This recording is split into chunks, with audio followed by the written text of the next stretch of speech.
yang baik. Hati kami limpah dan ucapan syukur di hadapan Dia Tuhan.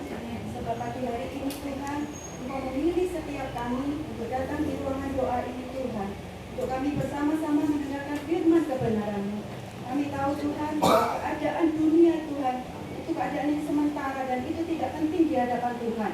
Tetapi rohani kamilah yang dipentingkan dan dilihat oleh Tuhan. Sebab itu Tuhan, biarlah kami mempersiapkan hati kami, pikiran kami sesuai dengan pikiran Kristus. Amen. Sehingga ketika firman yang hidup itu ditaburkan Tuhan, kami semakin mengerti Tuhan kota tujuan kami. Kami semakin mengerti Tuhan di mana kami berasal. Tuhan, pimpin kami dengan Roh Kudus-Mu. Pimpin anakmu Stephen Tuhan yang sudah Engkau percaya Injil-Mu. Supaya Tuhan firman-Mu yang akan dilepaskan di tempat ini memberikan kami Tuhan suatu pengenalan bagaimana kami harus melakukan kehendak-Mu lebih daripada apapun di dunia ini. Fokus kami hanya Engkau Tuhan. Fokus kami adalah kota yang baru Tuhan. Yerusalem abadi itulah menjadi tujuan kami.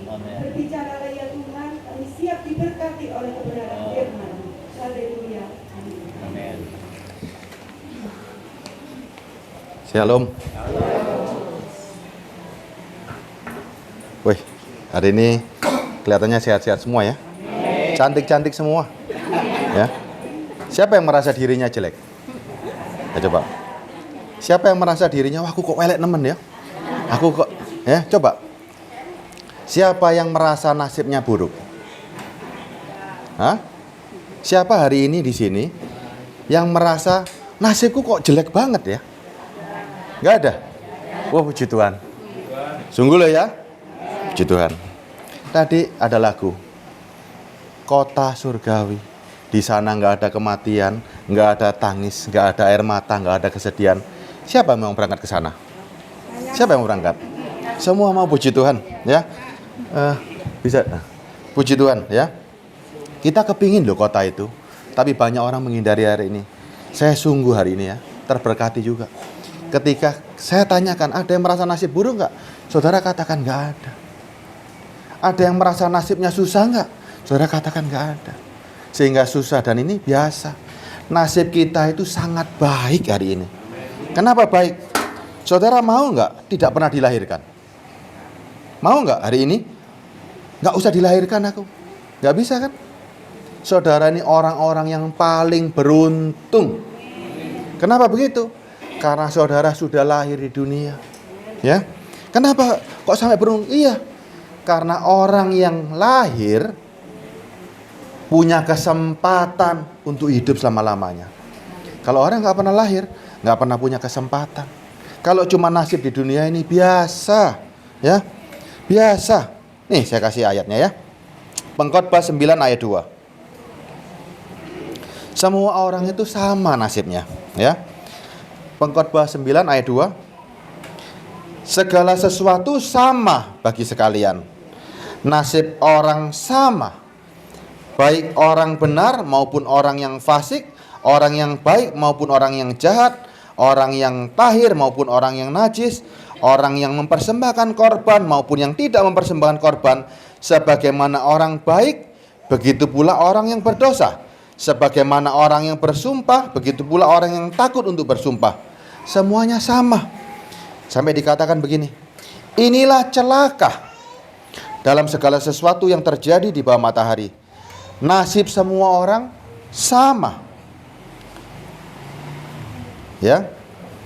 Inilah celaka segala sesuatu yang di bawah matahari. Nasib semua orang sama. Hati anak-anak manusia pun penuh dengan kejahatan. Dan kebebalan ada di dalam hati mereka seumur hidup. Kemudian mereka samanya kemana? Nasib semua orang sama. Samanya kemana? Baik orang yang kaya, baik orang yang muda, baik orang yang sudah tua. Semua nasibnya sama nggak? Sama. Kemana nasibnya? Ini dicatat begini. Menuju alam orang mati. Ya. Semua nggak ada yang nganti kok. Di sini ada nggak yang nganti mati, nggak bisa mati? Nggak ada kan? Semua nasib sama. Tapi dicatat di ayat 4-nya, saudara ya. Tetapi siapa yang termasuk orang hidup punya harapan. Saudara mau dikatakan orang yang sama nasibnya menuju alam mati, Atau mau dikatakan, tetapi siapa yang termasuk orang hidup punya harapan. Kita mau punya harapan atau nggak ada harapan hari ini? Hah? Punya harapan. Semua punya harapan. Harapannya untuk hidup. Kalau saudara cari Tuhan cuman cari emas dan perak, sudah ada firman-Nya. Firman-Nya berkata begini, ya. Ini Petrus, seorang rasul yang menyampaikan firman Allah. Dia berkatakan begini, Kisah Rasul 3 ayat 6. Tolong saya bacakan aja ya. Percayalah, saya baca dari Alkitab kok ya. Petrus berkata begini, emas dan perak aku nggak punya, tetapi apa yang kupunyai itu yang kuberikan kepadamu. Saudara mau cari Tuhan hari ini, cari emas dan perak, semua nggak dapat kan? Coba, saudara cari Tuhan hari ini, cari emas dan perak, yang seakan-akan Tuhan maha kaya. Di dunia ini Tuhan punya segalanya. Terus saudara tanya sama Tuhan, Tuhan berikan aku emas dan perak. Petrus berhadapan dengan seorang pengemis. Pengemis pasti butuh apa coba? Orang ngemis butuh apa kira-kira? Uang. Ya kan? Nggak ada orang ngemis butuh yang lain. Dia cuma butuh uang. Sewu cukup. Lek gono 1.500. Lek gono 500. Tapi Petrus katakan begini, emas dan perak aku nggak punya. Petrus mewakili Tuhan Yesus nggak hari itu? Kalau saudara datang kepada Tuhan cari emas dan perak, dia katakan emas dan perak aku nggak punya. Gimana kalau seperti itu? Masih mau cari Tuhan? Masih kan? Kita semua loh hari ini sadar. Ketika dikatakan emas dan perak aku nggak duwe. Yang aku punya aku berikan. Petrus hari itu menawarkan apa? Demi nama Yesus orang Nazaret, itu yang aku punyai. Dan orang lumpuh itu, pengemis itu lumpuh, bangun dan berjalanlah. Sehingga orang itu berjalan. Sama seperti keadaan kita hari ini. Kita pikir cari Tuhan cuma untuk urusan supaya dapat emas dan perak. Tuhan katakan nggak ada, aku nggak punya emas dan perak. Aku yang bisa kasih adalah kehidupan yang akan datang. Yuk, mau nggak nyari Tuhan seperti itu? Atau kita bersungut-sungut? Ada loh orang bersungut-sungut, hasilnya ini ada hasilnya. Bilangan 11 ayat 1. Sekali lagi biar saya yang baca ya. Pada suatu kali bangsa itu bersungut-sungut di hadapan Tuhan tentang nasib buruk mereka. Orang bersungut-sungut tentang nasib buruk, kira-kira gimana sungut-sungutnya? Kalau bangsa itu dicatat, ada suatu bangsa yang bersungut-sungut tentang nasib buruk mereka. Bangsa Israel dari seorang budak dikeluarkan. Ya, di padang gurun. Susah mana? Jadi budak atau hidup di padang gurun? Susah mana kalau menurut saudara? Lagi enak-enak bekerja, dapat makan 3 kali sehari, diajak sama Tuhan, dijanjikan kebebasan. Tapi ternyata diajak ke padang gurun. Nggak ada makanan, nggak ada kolobak, nggak ada nasi goreng. Itu yang terjadi. Gimana kalau saudara hari ini dijanjikan sorga sama Tuhan, dijanjikan kehidupan, tapi saudara dibawa ke padang gurun. Nasib saudara demikian buruknya di bumi ini. Makan Senin Kemis, hidup kekurangan. Gimana kalau nasib itu seperti itu? Kalau ini saudara alami, Tuhan adil nggak sebetulnya? Adil nggak? Saudara diajak loh kok, dijanjikan sorga. Tapi sementara dijanjikan, orang Israel dijanjikan tanah Kanaan, sementara dijanjikan diajak ke padang gurun yang harus dilewati. Mau nggak mau padang gurun harus dilewati. Waktunya cuma 40 hari. Harusnya cuma 40 hari sampai. Cepat toh? Tapi ternyata ada kejadian. Dari seorang budak dibawa ke tanah yang dijanjikan. Padahal masih berjalan dengan singkat. Hanya cuma 40 hari. Mungkin dicatat hari ketiga atau hari keberapa. Bilangan 11 bunyinya begini. Pada suatu kali bangsa itu bersungut-sungut di hadapan Tuhan tentang nasib buruk mereka. Dan ketika Tuhan mendengarnya, ketika saudara kemerungsung, ketika saudara bersungut-sungut, saudara pikir Tuhan senang kira-kira? Senang nggak Bu? Hah? Tapi ibu berani kan bersungut-sungut sama Tuhan? Ah mosok. Coba. Ya, saya butuh jawaban yang jujur. Kalau ibu-ibu yakin ketika ibu-ibu bersungut-sungut sama Tuhan, Kira-kira Tuhan bagaimana responnya? Apakah gini, oh nak sabar tambah dilus-lus? Kira-kira apa responnya Tuhan? Marah. Betul, saya bacakan ayatnya ya. Pada suatu kali bangsa itu bersungguh-sungguh di hadapan Tuhan tentang nasib buruk mereka. Dan ketika Tuhan mendengarnya, Tuhan ibah dengan bangsa itu. Gitu? Apa bunyinya Pak? Nah, mendengarnya bangkitlah murkanya. Kenapa Tuhan bisa murka? Padahal keadaan kita memang wajar. Hari itu orang Israel wajar loh. Katanya aku dijanjikan ke tanah perjanjian. Katanya aku akan memiliki tanah. Iki loh padang gurun. Tuhan, nasibku kok buruk begini? Katanya dijanjikan. Begitu saudara mulai bersungut-sungut, bukannya Tuhan sayang, tambah diuntel-untel sama Tuhan. Tambah diuntel-untel. Hasil 40 hari jadi, coba berapa kali lipat itu? 40 hari jadi 40 tahun. Saudara, makin bersungut-sungut, makin soro uripmu. Cobaan. Dan ini firman yang mengatakan, makin bersungut-sungut, Tuhan bukannya makin berbelas kasihan, makin murka. Kenapa makin murka? Karena saudara nggak percaya. Tuhan sudah janjikan, saudara nggak percaya. Dan murkanya Tuhan zaman dulu, kemudian menyalalah api dari Tuhan di antara mereka, merajalela di tempat perkemahan. Lalu berteriaklah bangsa itu kepada Musa, Musa, berdoa kepada Tuhan, maka padamlah api itu. Sebab orang menampai tempat itu Tabera, karena telah menyala api Tuhan di antara mereka. Saudara tahu, kalau api Tuhan menyala, mati nggak orang-orang itu? Mati. Dapat janji nggak? Nggak dapat. Sudah dibebaskan di padang gurun oleh sorone, oleh mati nih. Mau begitu nggak? Nggak kan? Ingat ya, sekalipun hari ini kita berhadapan dengan situasi di padang gurun, nggak ada masalah. Jangan kemurungsung, jangan bersungut-sungut. Ketika kita bersungut-sungut, berarti saudara menganggap Tuhan tidak peduli dengan dirimu. Padahal kalau saudara lihat ya, nasib kita itu ada di tangan siapa sih? Ya, setuju ya? Baik nasib baik maupun nasib buruk, semuanya di tangan Tuhan. Tapi Tuhan pasti punya alasan. Yesaya 45 ayat 6. Saya bacakan. Supaya orang tahu dari terbitnya matahari sampai terbenamnya bahwa tidak ada yang lain di luar aku. Akulah Tuhan dan tidak ada yang lain. Ayat 7-nya. Yang menjadikan terang, yang menciptakan gelap, yang menjadikan nasib mujur dan menciptakan nasib malang. Akulah Tuhan yang membuat semuanya ini. Saudara pahami loh. Semua nasib ada di tangan Tuhan. Buat Tuhan mudah nggak untuk memperkaya saudara? Mudah kan? Buat Tuhan membuat kita kaya, membuat kita diberkati sangat mudah. Tapi Tuhan tidak akan memungkiri firman-Nya. Ingat, Tuhan itu Allah yang adil nggak? Adil kan? Tuhan nggak mungkin ketika dia berfirman, firman-Nya dia bantah lagi, dia putar balik firman-Nya enggak. Contoh. Ya.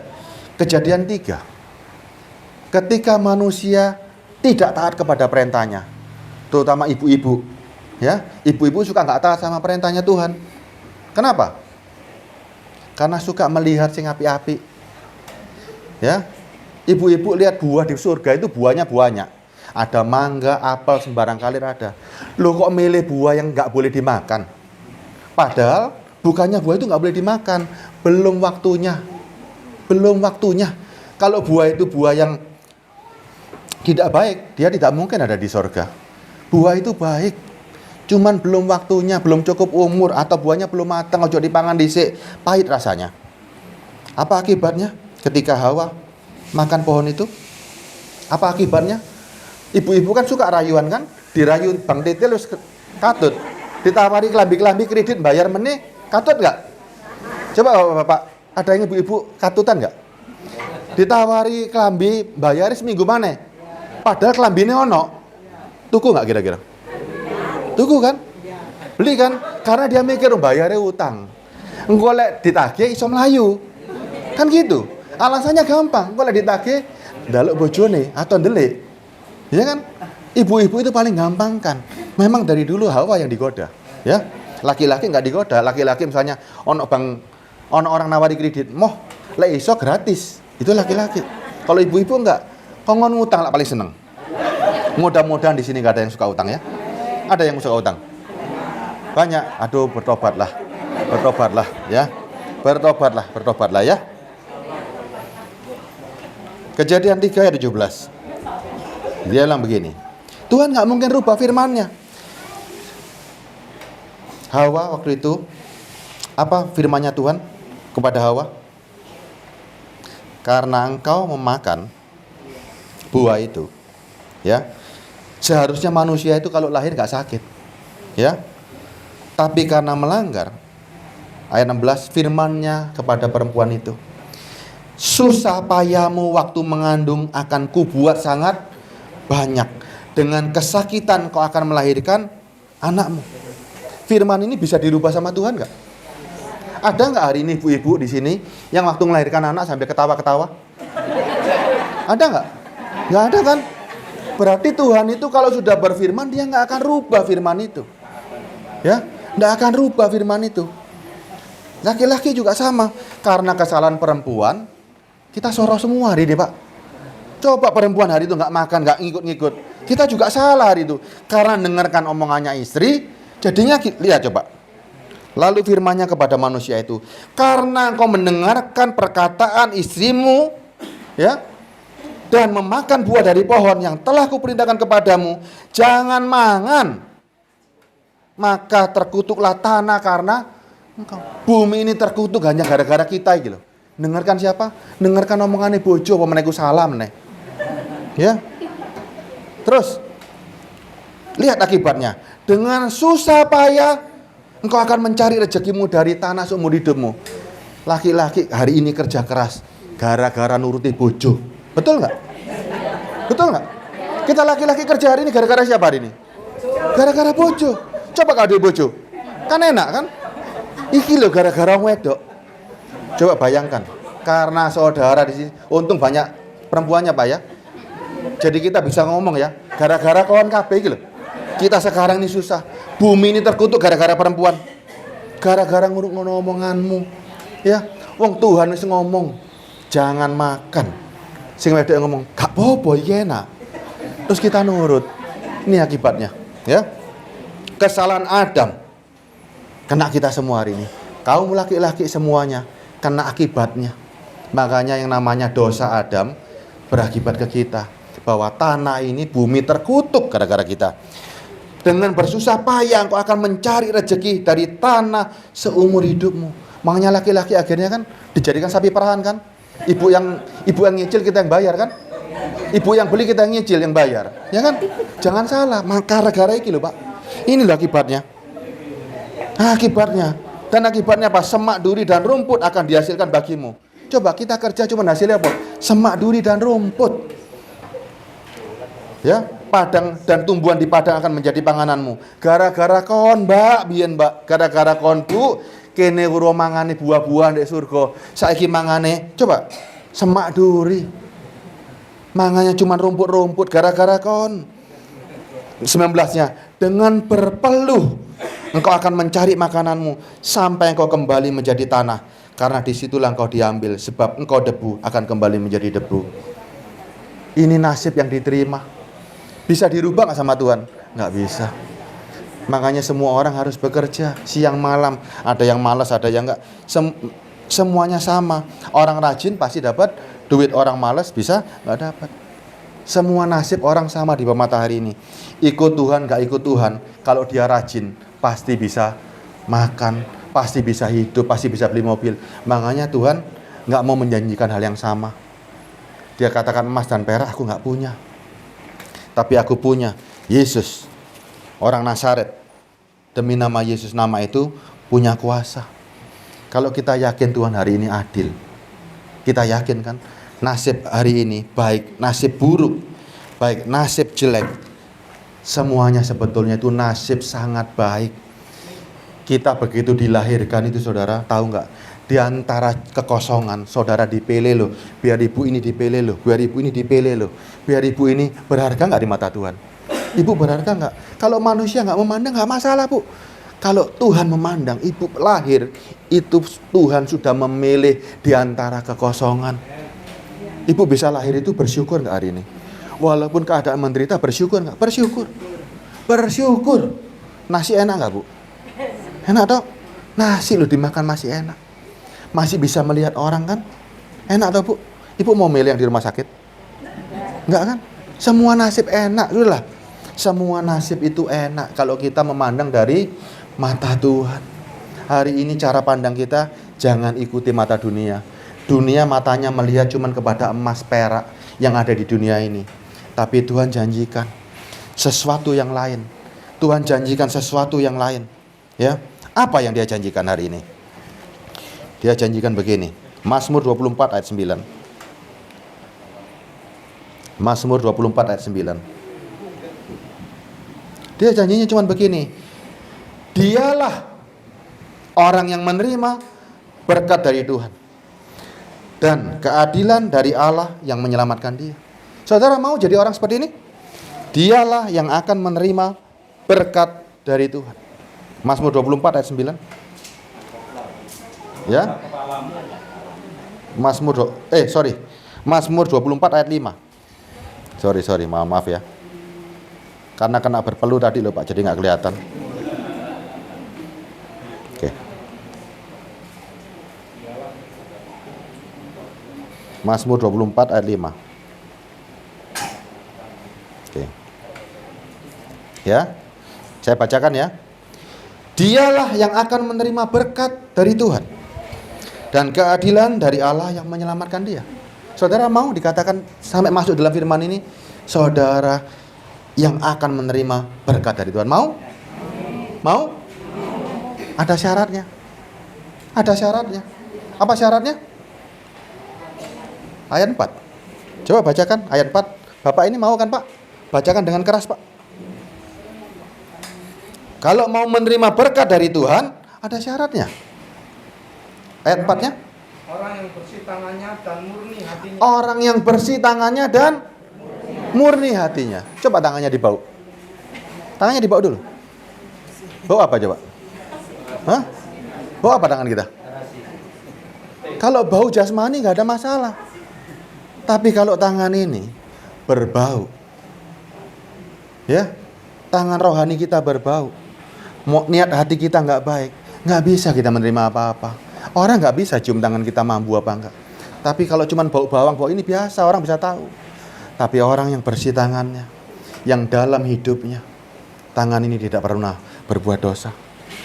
Tangan ini tidak pernah berbuat dosa. Dan hatinya, apa dikatakan? Dan hatinya murni. Yang tidak menyerahkan dirinya kepada, dan yang tidak bersumpah palsu. Berarti orang harus murni, nggak ada niat jelek, nggak ada niat jahat, tidak pernah kemurungsung, tidak ada segala-galanya. Dan Tuhan itu pasti adil. Dia akan berikan berkatnya. Sekarang berkat apa yang Tuhan janjikan sama kita? Berkat apa kira-kira yang Tuhan janjikan sama kita? Hah? Yakobus 5 ayat 1. Coba kita baca. Kita mau cari berkat yang apa ini? Ya. Yakobus 5 ayat 1. Saya bacakan nanti Bapak ayat 2-nya Pak ya. Jadi sekarang hai kamu orang-orang kaya. Untung kita nggak kaya hari ini. Untung kan? Ayat ini bicara begini. Jadi hai kamu orang-orang yang kaya. Ada yang kaya di sini? Ada yang mau ngaku kaya? Mau ngaku kaya? Tuhan katakan firman ini. Hai orang-orang kaya. Menangislah dan merataplah atas sengsara yang akan menerima kamu. Menimpa kamu. Saya nggak mau kalau disebut jadi hari ini orang kaya. Kenapa? Saya tidak mau mengandalkan kekayaan. Saya tidak mau dianggap orang kaya di hadapan Tuhan. Lebih baik saya dianggap orang miskin di hadapan Tuhan. Lebih baik saya dianggap, karena kalau orang kaya, ini firman buat orang-orang kaya yang merasa bahwa kekayaan segalanya. Ayat 2-nya. Kekayaanmu sudah busuk, mambu. Pakaianmu telah dimakan ngengat. Kalau pakaian kita dimakan ngengat, artinya gimana coba? Hah? Kalau pakaian kita dimakan ngengat, rusak. Kalau dipangan kabeh sama ngengatnya, ada pakaiannya enggak? Habis. Di hadapan Tuhan telanjang. Saudara mau hari ini kita di hadapan Tuhan tidak pakai pakaian putih? semuanya telanjang. Ayat 3-nya, emas dan perakmu sudah berkarat, dan karatnya akan menjadi kesaksian terhadap kamu, dan akan memakan dagingmu seperti api. Kamu telah mengumpulkan harta pada hari-hari terakhir. Kita sekarang hari terakhir gak ini? Ibu bapak hari ini hari-hari terakhir gak? Semua hari terakhir kan? Mau merubah nasib kita gak hari ini? Kalau untuk kaya, mungkin sudah gak ada kesempatan. Tapi untuk memperoleh hidup, semuanya punya kesempatan gak? Ini yang Tuhan janjikan. Ini yang Tuhan janjikan. Ada firman, dengan berpeluh kau mencari nafkah. Kita semua gak bisa berpeluh lagi. Ibu bisa kerja keras? Gak bisa kan ibu bisa kerja keras? Gak bisa ibu bisa? Gak bisa, semuanya terbatas. Angkat-angkat, cuklek balungku. Ya kan gak bisa. Kita semua sekarang sudah terlambat. Untuk menjadi kaya secara dunia, terlambat. Tapi ada suatu nasib yang kita bisa rubah hari ini. Ya, apa yang kita rubah hari ini? Saya nggak pernah menjanjikan yang muluk-muluk. Oh saudara, ketika jadi Kristen jadi kaya raya. Enggak. Tidak ada seperti itu. Kita sekarang lihat nasib kita. Orang kaya di hadapan Tuhan itu, kadang-kadang kekayaan kita bisa menjadi aib. Kalau hari ini Tuhan percayakan kita, nasib kita seperti ini, berarti Tuhan punya rencana yang baik. Kalau saudara dikasih kaya hari ini, belum tentu ada di sini. Saudara bisa-bisa hari ini ada di mall, jalan-jalan, ya. Mungkin ada di mana, tapi ketika kita menyadari bahwa nasib yang kita terima hari ini bukan nasib buruk. Ini nasib yang terbaik karena kita percaya Tuhan itu adil. Kalau saudara nggak yakin Tuhan adil, saudara akan kemerungsung. Saudara yakini Tuhan itu adil. Kalau sampai saya seperti ini, Tuhan adil. Tuhan adil hari ini, ya. Dan Tuhan mau berikan sesuatu yang lain. Dunia nggak bisa berikan itu.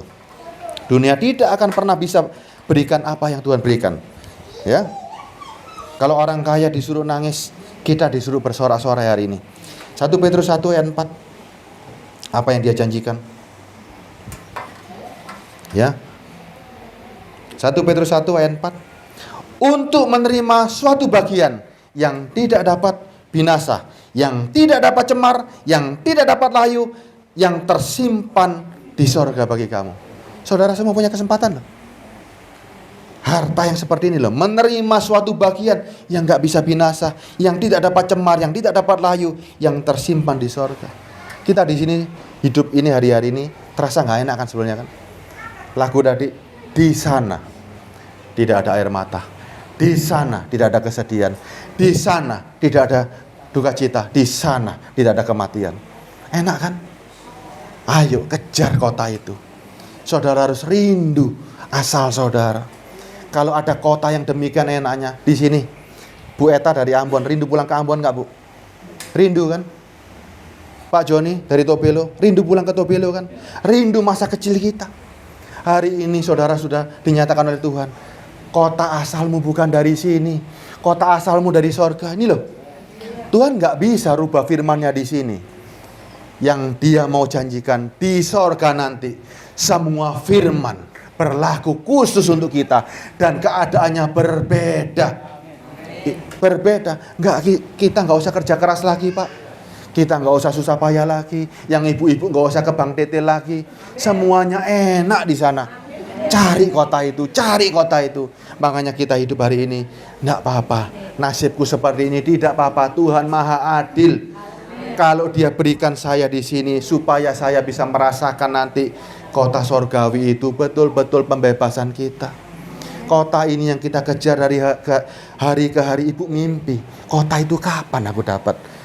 Istrinya Bapak itu yang dulu kita pernah saksikan, dia sudah meraih.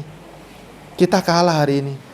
Yang sudah meninggal hari ini, kalau dia meninggal di dalam Tuhan, kita lihat mereka telah beristirahat dari jelil rela mereka. Enak. Kota ini yang kita kejar, ya. Ayat 5-nya. Yaitu kamu yang dipelihara dalam kekuatan Allah. Karena imanmu sementara kamu menantikan keselamatan yang tersedia dinyatakan pada zaman akhir. Ya, dipelihara dalam kekuatan Allah. Nanti kita cari, Tuhan aku butuh kekuatan itu untuk aku menantikan janjimu.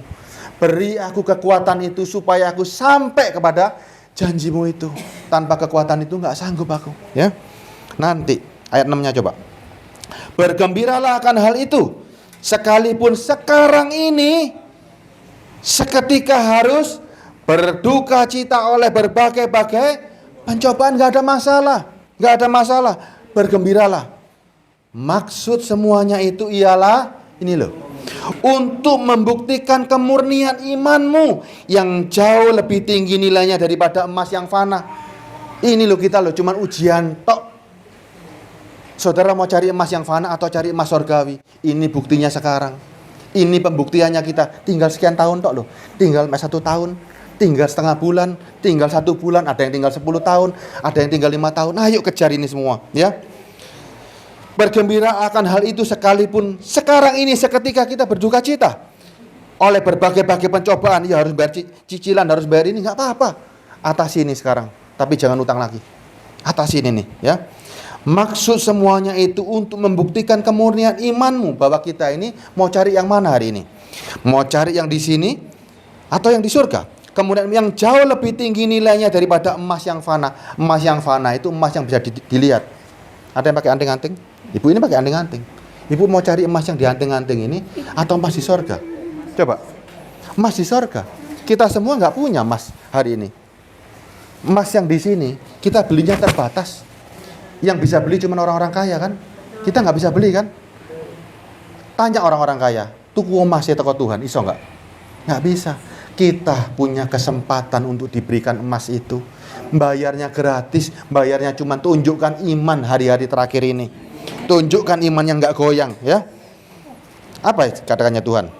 Yang diuji kemurniannya dengan api, sehingga kamu memperoleh puji-pujian dan kemuliaan, kehormatan pada hari Yesus menyatakan dirinya. Kita nggak usah dipuji orang Bu hari ini. Keadaan kita jangan jadi pujian orang, tapi biarkan orang melihat bahwa diri kita punya kekuatan Allah tadi. Biarkan Tuhan yang memuji. Nanti kalau Ibu di sorga, ya, kalau kita semua di sorga, baru ketawain orang-orang itu semua. Kapok dokon gamel aku, kapok dokon ngenyek aku biyen, ya. Kapok kon biyen ngenyek aku. Hari ini aku ada di sorga, ya. Kejadian di sorga dicatat. Lazarus dengan orang kaya. Orang kaya bilang, "Tuhan, aku kepingin di sorga tadi."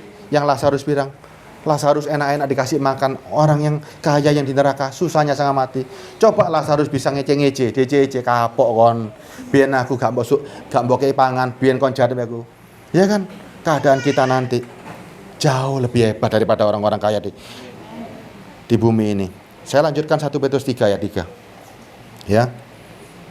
Makanya Tuhan katakan begini, kalau orang kaya cari emas yang fana. Orang kaya di dunia cari hanya urusan tetek bengek begini. Tuhan sudah katakan emas dan perak aku nggak punya. Tapi Petrus katakan begini, perhiasanmu jangan secara lahiriah. Kalau yang lahiriah di sini pasti menang-menangan kan? Ibu pakai anting-anting ini, ibu pasti kepingin lebih gede kan? Kalau ibu ini pakai anting-anting, aku yo iso. Contoh, kalau ada ibu-ibu pakai anting-anting gede, pasti ngomong sama bapak, "Pak, iku luwih gede, aku tuku luwih gede mana Pak Kalung, Pak." Sering kan begitu kan? Kalau yang dipakai cuman jasmani, itu menimbulkan iri hati. Coba, banyak nggak orang jambret kalung? Banyak kan? Kenapa? Karena ingin memiliki kalung itu. Coba kalau pakai perhiasan rohani, bisa dirampok? Malah saudara kasih-kasihkan. Perhiasanku ini perhiasan rohani. Perhiasan rohani, saudara bagikan nggak akan habis. Harta rohani saudara, harta surgawi saudara, saudara bagi-bagikan. Sapa yang gelem tawenei. Siapa yang mau tak kasih? Apa harta surgawi saudara? Yesus Kristus. Kasih, pakai itu dalam diri saudara. Kesaksian Kristus pakai, itu perhiasan rohani. Nggak bisa habis, mau dirampok kasih. Jangan kan ngerampok, nggak ngerampok tak tawar-tawari. Ya, perhiasan rohani tidak bisa dirampok. Saudara akan membagi-bagikan terus. Petrus mengajarkan begini, perhiasanmu janganlah secara lahiriah, yaitu dengan mengepang-ngepang rambut, memakai perhiasan emas, atau dengan mengenakan pakaian yang indah-indah. Tetapi perhiasanmu ialah manusia batinmu yang tersembunyi, dengan perhiasan yang tidak binasa, yang berasal dari roh yang lemah lembut dan tentram, yang sangat berharga di mata Tuhan. Iki loh yang kita pakai. Kekuatan Allah ini yang kita butuhkan. Kita mau cantik sama Tuhan, mau kan? Kita mau terlihat ganteng kan Pak sama Tuhan? Kita mau terlihat cantik banget kan? Ngaca hari ini. Kira-kira Tuhan mau nggak dengan tubuh yang reot begini? Mau nggak? Kalau dengan tubuh Tuhan nggak kolu sebetulnya. Tuwek-tuwek kabeh kok. Tapi dia lihat ada roh. Dia lihat ada Roh Kudus. Ini yang membuat saudara cantik. Dan kecantikan saudara diinginkan oleh setan. Karena saudara cantik, ada Roh Kudus, setan kepingin. Tapi setan nggak berani menggoda. Kalau Roh Kudus itu menjadi pangeran saudara. Ya, ini kekuatan kita hari ini. Sebab demikianlah caranya perempuan-perempuan kudus dahulu berdandan. Perempuan-perempuan yang menaruh pengharapannya kepada Allah, mereka tunduk kepada suaminya. Suami kita pun juga sebenarnya sama perempuan. Suami kita Yesus Kristus. Kita pun juga sama tunduk kepada suami kita. Dandan rohani, bukan dandan jasmani. Tuhan gak pernah menjanjikan kalau saudara dandan jasmani dirampok uang. Dan kecantikan kita hari ini pudar kan? Dulu ibu dulu cantik banget. Waktu umur 18, sopo pusing goda semua. Banyak kan? Digodai laki-laki terus kan? Ya kan, kalau udah ada WA di WA-in, ditungguin ini omane. Coba. Dulu itu semua terjadi. Tapi hari ini tubuh kita sudah nggak payu hari ini. Nggak payu. Tapi roh kita itu cantik di mata Tuhan. Rohani kita sangat cantik di mata Tuhan. Kita semua diingini sama Tuhan sampai dicemburui karena ada Roh Kudus ya. Mau dandan rohani, jangan dandan jasmani ya. Wahyu 3 ayat 18. Coba bacakan. Aku menasihatkan engkau supaya engkau membeli daripadaku emas yang telah dimurnikan dalam api, agar engkau menjadi kaya, juga pakaian putih, supaya engkau memakainya, agar jangan kelihatan ketelanjanganmu yang memalukan, dan minyak untuk melumas matamu supaya engkau dapat melihat. Hari ini kalau mau beli emas dari Tuhan, beli pakaian dari Tuhan, urapi supaya mata kita terbuka hari ini, supaya kita bisa melihat bahwa ternyata kita hari ini berpakaian putih. Kita hari ini nasib kita sangat baik. Nasib kita betul-betul baik. Kita punya kesempatan untuk hidup yang kekal itu. Itu yang kita kejar hari ini, ya. Ibu-ibu, bapak-bapak di sini, jangan cari aneh-aneh lagi. Emas dan perak Tuhan nggak punya, tapi Dia punya emas sorgawi. Dia punya harta yang luar biasa. Dia punya janji yang luar biasa, ya. Janjinya Tuhan nggak banyak. Janjinya Tuhan cuma 2. Sewaktu Dia di sini, Dia janjikan Roh Kudus. Dia janjikan seorang penolong. Itulah kekuatan kita. Kita bisa hidup di dunia ini hari-hari ini tanpa Roh Kudus nggak mungkin. Kita nggak kuat. Kita akan kemerungsung. Kita akan bersungut-sungut. Tapi bersama Roh Kudus kita kuat. Ada nggak janjinya? Ada, ini saya catat nih, ya. Supaya saudara yakin. Yohanes 14 ayat 15. Ayat 15-nya Pak tolong dibaca. Ada 2 janji yang Tuhan berikan hari ini. Semuanya bisa dapat. Itu baru janji Tuhan. Kalau emas dan perak jasmani semuanya nggak dapat. Tapi ini janji yang Tuhan berikan dan semuanya dapat. Jikalau kamu mengasihi, Yohanes 14 ayat 15. Jikalau kamu mengasihi aku dan menuruti segala perintahku. Ayat 16-nya Pak, tolong bacakan. Aku akan minta kepada Bapa, dan Ia akan memberikan kepadamu seorang penolong yang lain, supaya Ia menyertai kamu selama-lamanya. Mau dapat penolong seperti ini? Yang ada dalam hidup kita, inilah yang dijanjikan. Kita ucapkan sama-sama. Tuhan Yesus Kristus, aku mau memperoleh seorang penolong yang selalu menolong hidupku dalam setiap langkahku. Berikan aku Roh Kudus-Mu Bapa, sebagai kekuatan terbesar. Amin. Ini pun hari ini ada dalam diri ibu-ibu ini. Ini kekuatan Tuhan sendiri. Kita hidup gak kuat, tapi bersama Roh Kudus kita pasti kuat. Untuk membuktikan kita punya Roh Kudus, saudara ngomong sama dunia ini, aku mau membuktikan kalau aku punya Roh Kudus. Caranya piye? Endi sih penderitaan? Endi sih masalah? Tak hadapin sama aku. Mana itu masalah? Mana itu penderitaan? Karena aku kuat bersama Roh Kudus. Mana itu penderitaan? Kalau bisa aku ini gak bisa makan, gak ada masalah. Aku tunjukkan pada dunia bahwa aku bersama Roh Kudus, aku kuat gak mangan seminggu. Loh, kalau saudara punya iman itu, piring bisa dimakan, batu bisa jadi makanan. Sungguhan. Ada yang mustahil buat Tuhan? Gak ada yang mustahil. Sudah dibuktikan kok di padang gurun. selama 40 tahun. Padang gurun gak ada mana, dia kirim mana dari sorga. Kalau dulu bisa, hari ini pun bisa. Ya, kalau saudara yakin Roh Kudus ada, saudara hari ini hidupnya akan menantang semua yang ada di dunia. Mana yang namanya penderitaan, mana yang namanya kesusahan, aku buktikan karena aku kuat bersama Roh Kudus. Itulah kekuatan Allah hari ini. Ya, Tuhan gak rubah firman-Nya, tapi Dia berikan kekuatan untuk kita semuanya mampu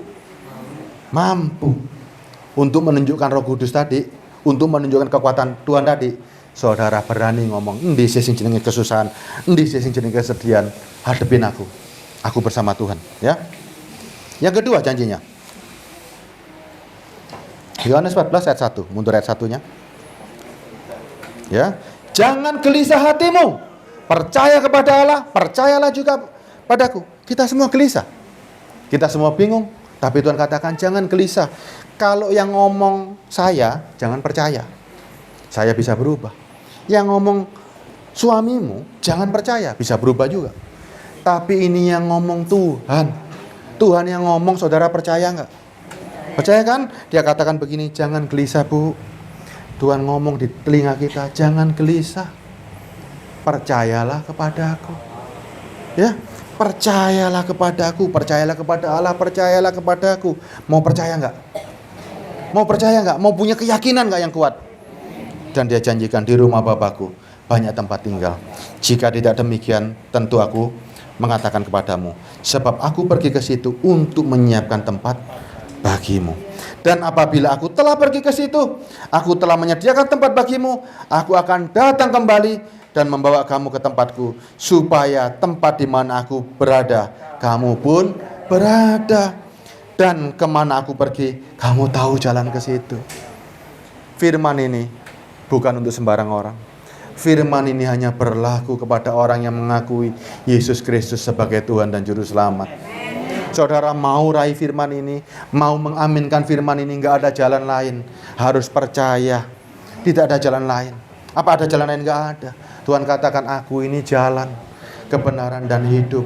Tidak ada seorang pun sampai kepada Bapa kalau tidak melalui aku. Jalannya Yesus, nggak ada jalan lain. Tidak ada jalan lain. Kalau memang nggak ada jalan, nggak akan pernah ketemu. Hari ini Tuhan dengan gampang. Dulu orang cari Tuhan nggak kelihatan kok. Orang menyebut hanya pencipta langit dan bumi. Dan hari itu Tuhan juga melalui firman-Nya mewujudkan dirinya melalui sebuah janji sampai menuju kepada Yesus Kristus. Hari ini orang dengan gampang, piye Pak carane oleh surga? Piye Pak carane dapat kehidupan kekal? Mung percaya tok. Lu kok gampang? Memang gampang, mau yang angel. Mau yang angel. Dikasih gampang kok milih yang angel. Cukup dengan percaya. Kok bisa? Iya, itu janjinya kok. Tapi setelah percaya, ada iman yang timbul dari pendengaran. Saudara harus ikuti dengan perbuatan-perbuatan tadi. Jika kamu mengasihi aku, engkau akan menuruti segala perintahku. Perintahku nggak boleh bocok, ya nggak boleh bocok. Nggak boleh nyolong, nggak boleh nyolong. Semuanya iman kita kepada Yesus Kristus. Semua yang baik yang kita lakukan. Gampang kan? Gampang kan? Oh gampang. Tuhan kasih persoalan, Tuhan kasih kekuatan. Itu kan gampang. Tuhan kasih persoalan di dunia, tapi Dia berikan kekuatan. Kan enak. Tuhan nggak memungkiri firman-Nya. Firman-Nya tetap bersusah payah. Tuhan bilang yang lahir juga sakit, tapi Dia berikan kekuatan untuk melahirkan. Ya kan enak. Kalau saudara yang dengan kekuatan ini kan nggak kroso hidup ini, ya. Jangan sia-siakan ini. Jangan sia-siakan ini. Percaya sama Tuhan, imani Dia untuk meraih janji ini. Saudara harus percaya. Gampang kok. Kalau Tuhan suruh gini loh, untuk meraih janji ini harus ke gunung sana, harus ke Israel. Saudara susah. Cuman percaya toh. Dan jangan lupa rubah liturgi, ya. Mau liturgi apa saja Tuhan itu nggak peduli. Ya, Tuhan cuma mau disembah di dalam roh dan kebenaran. Tuhan tidak mendatangkan huru hara. Tuhan hanya mau cuman imanmu percaya kepada siapa yang kamu sembah. Ya, Tuhan tidak merubah liturgi.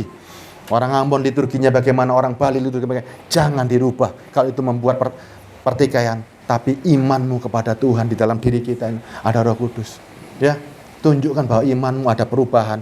Tuhan di dalam kita, di dalam roh kita berubah. Sehingga orang yang di samping mungkin melihat, "Lho kon iki apa to agamamu? Apa to iki?" Aku percaya pada Yesus Kristus yang merubah diriku. Ya, jangan rubah liturgimu, tapi rubah hidupmu bersama Yesus. Ada kuasa yang merubah, ada kekuatan ekstra, ya. Apa nyanyikan lagu itu satu kali lagi ya? Di bumi boleh kita susah, ya. Di bumi boleh kita menderita, tapi itu hanya ujian untuk menunjukkan kekuatan, ya. Ada tempat sorga namanya, itu kerinduan kita. Kalau saudara nggak rindu di sorga, mau kemana lagi? Semua nasib sama, pasti mati. Kalau sorga nggak bisa diraih selagi hidup, eman. Sudah susah di dunia, mati nih melet mana? Ya kan? Sudah susah di dunia, kita bisa ngomong iki mek diuji tok supaya dapat kehidupan kekal. Eman, manfaatkan janji Tuhan ini, manfaatkan firman ini, ambil firman ini. Tuhan janjikan Roh Kudusnya, 2 janji tadi itu pasti bisa diterima semua orang yang percaya. Emas dan perak saudara nggak dapat, tapi janji yang dia janjikan, kekuatan Tuhan yaitu Roh Allah dan sorga itu jaminan pasti, karena Tuhan yang janji. Saya nggak janji apa-apa, tapi saya meneruskan janji Tuhan. Roh Kudus, kekuatan Allah itu sendiri, dan sorga itu janji yang pasti. Semua orang bisa, ya. Apa yang nyanyikan lagu ini?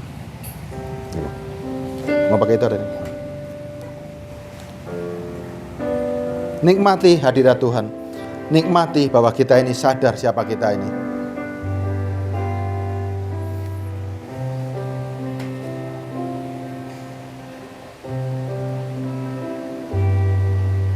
Sekian lama Aku tinggal di kemah ini. Sekian lama aku hidup di dunia ini. Ini isi hatiku, oh Tuhan.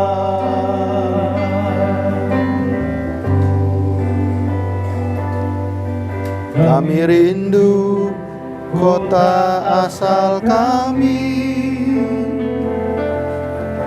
Kami rindu pulang ke sana.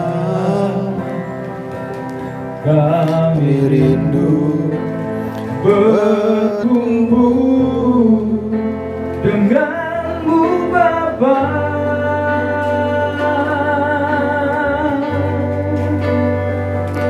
Di sana tiada air mata,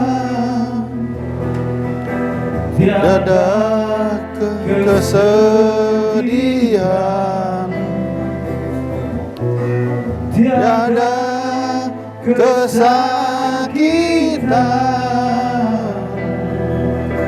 tiada kematian.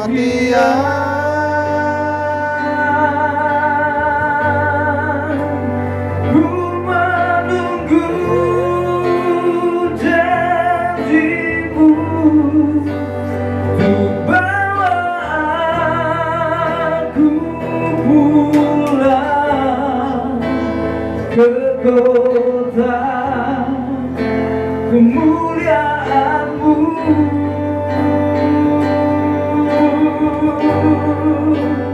Ku menunggu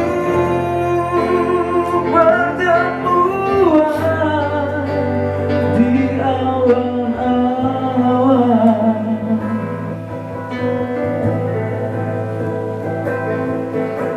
Kota surgawi, kota yang indah, kota surgawi, kota yang kudus dan sukacita. Sebentar. Ada satu firman Tuhan yang begitu bagus. Lalu ia berkata kepada mereka, kamu berasal dari bawah, aku dari atas. Kamu dari dunia ini, aku bukan dari dunia ini. Kalau kita anak-anak Kristus, kita bukan orang yang dari dunia. Tapi ayat 24 bicara begini. Karena itu tadi aku berkata kepadamu bahwa kamu akan mati dalam dosamu. Jika kamu tidak percaya bahwa akulah Dia, kamu akan mati dalam dosamu. Kita bukan berasal dari dunia. asal kita sorga. Karena kita anak-anak Allah.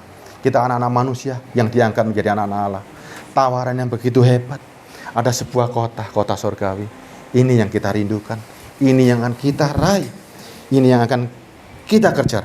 Ya, supaya kita bertemu dengan suami, istri yang akan datang. Dan yang terhebat adalah bertemu muka dengan muka bersama Tuhan Yesus Kristus.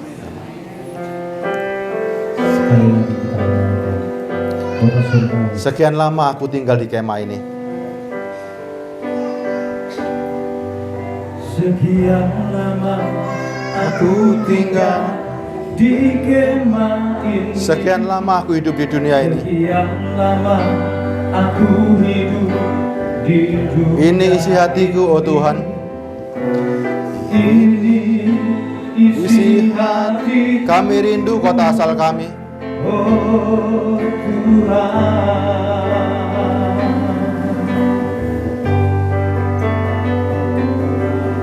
Kami rindu kota. Kami rindu pulang ke sana. Kami rindu pulang ke sana. Kami rindu berkumpul denganmu, Bapa. Kami rindu berkumpul denganmu, Bapa. Di sana tiada air mata.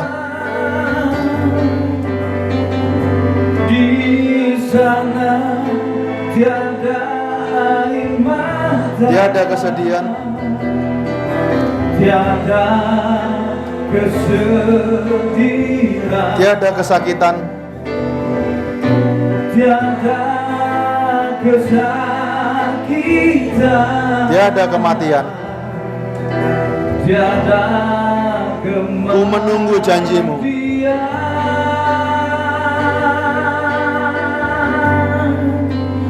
Ku menunggu janjimu. Untuk bawa aku pulang. Ku bawa aku pulang Ke kota kemuliaan-Mu. ke kota kemuliaan-Mu. Ku menunggu. Ku menunggu pertemuan Di awan-awan. di awan-awan. Kota surgawi, kota yang indah. Kota surgawi, kota yang indah. Kota surgawi, kota yang kudus. Kota surgawi, kota yang kudus. Dan sukacita. Kota surgawi, kota yang indah. Kota surgawi, kota yang kudus. Dan sukacita.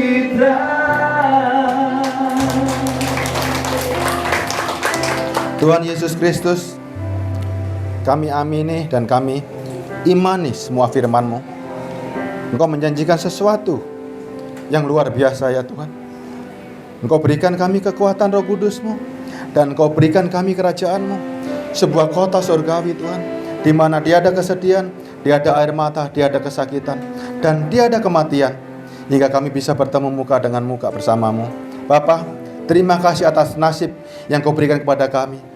Kalau ini nasib yang menurut kami dulu adalah nasib buruk, sekarang kami sadar dan kami tahu ini nasib terbaik Tuhan.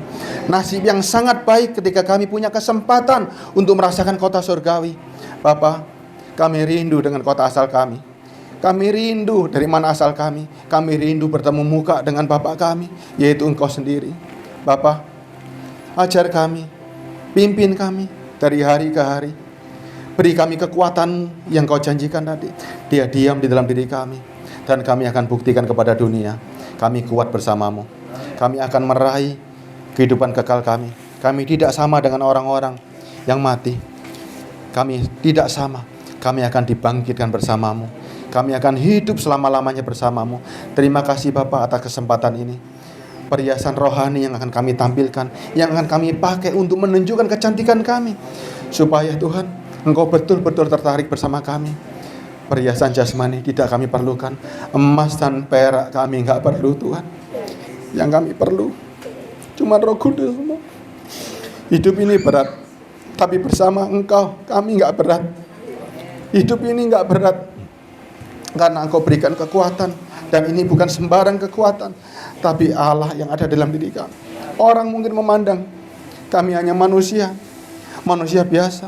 Kami mungkin berbau, kami mungkin orang-orang miskin, kami mungkin orang yang bukan siapa-siapa. Tapi kami Tuhan, di hadapan cermin rohani-Mu, kami manusia-manusia yang cantik Tuhan, yang Kau ingini dengan cemburu. Roh kami begitu berharga. Roh kami akan hidup selamanya. Tubuh akan kami tinggal. Tubuh ini enggak ada apa-apanya. Bapa di surga, di dalam Yesus Kristus, terima kami ketika kami akan kembali ke kota kami. Kami ingin suasana surgawi. Kami ingin Tuhan, kami betul-betul merindukan kota surgawi yang akan kami raih sepanjang kami hidup. Kami tidak akan pernah bersungut-sungut. Kami tidak akan pernah lagi Tuhan kecewa dengan Kau. Kami mengakui bahwa Tuhan Maha Adil. Semua ini hanya pencobaan biasa, hanya ujian untuk membuktikan iman kami. Terima kasih Yesus. Di dalam nama-Mu kami berdoa dan bersyukur. Haleluya. Amin.